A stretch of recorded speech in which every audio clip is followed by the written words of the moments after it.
More than 30 million Africans are living outside the continent. Now, these African expats send money to their families in Africa through remittances. That process plays an important role as a source of financing and foreign exchange for African households. World Remit is an online money transfer service that provides international remittance services to expatriates and migrant workers. I recently sat down with Catherine Wines, co-founder of World Remit, about the service the company provides. Obviously, when we set up World Remit back in 2010, very much for us it was to make it digital on the send side, i.e.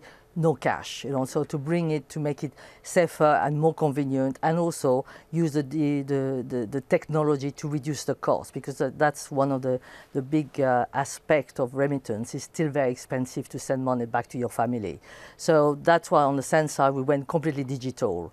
But very quickly we saw the emergence of new technology, and especially in Africa, and the first one being M-Pesa in Kenya, where the mobile operators saw the need to provide some services for people to be able to make payments, and they set up what is called a mobile money, mobile wallet, which is simply using your mobile phone. And we're not talking of a smartphone, we're talking of easy, the old-fashioned type Nokia, Samsung phone, and creating a virtual account associated to your mobile number. So your mobile number become like a bank account number.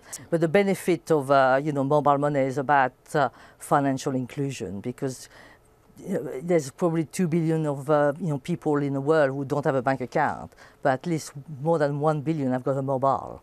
And that's where the mobile operator have seen the benefit of that. Now, about half of World Remit transactions are actually to Africa. Yes. When people think about Africa, a majority try to, in a way, think there are some technological challenges there, and also things like internet connectivity, power, access to mobile phones. What's your experience? As I said, in terms of mobile money, the mobile operator have seen the opportunity, and it's much easier, in fact, to set up a network for mobile than landlines. And in fact, landlines still do not operate very well in Africa, whereas mobile works very well. I've traveled a lot in Africa, and I can use my mobile more or less everywhere. Yes, maybe in some very remote areas it's still difficult, but even that, has improved. But the thing with mobile money, you don't need internet, you don't need 3G or Wi-Fi, you just need a really basic mobile phone. And that's what's been really, I call it a revolution when it comes to mobile money.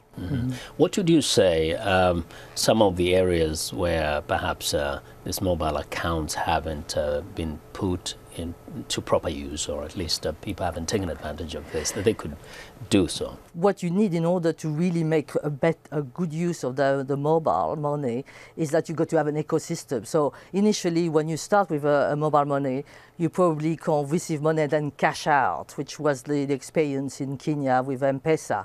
But once you start building the ecosystem, then people are going to use it for a lot of things. So for example, in Kenya, which is now 10 years old, M-Pesa is 10 years old, they've got a really developed ecosystem where people can, pay bills, pay utility bills, pay school fees, and so on. Go to a market and pay someone. But also then they're becoming, they've got now a credit history, and therefore they can start getting microloans, microinsurance, and other products are being developed around the mobile money account. For a number of years now, there has been concern that such mobile accounts could be used by terrorists to transfer money. Been the case in countries like Somalia and other places. Yeah. What do you do about that? What are you? I think there's been, but now both mobile operators are all licensed, and Somalia, I would say, is slightly different case. But if you look at the rest of Africa, the KYC requirements are very high. You cannot just have a mobile money without doing anything. You have to actually be KYC. So you've got to go and show some kind of ID and there. So the mobile operators obviously do some work in terms of compliance work, but we do a lot of work when we send money. Well, that was Catherine Wines, co-founder of World Remit. Now tomorrow we'll bring you part 2 of my conversation with Catherine Wines.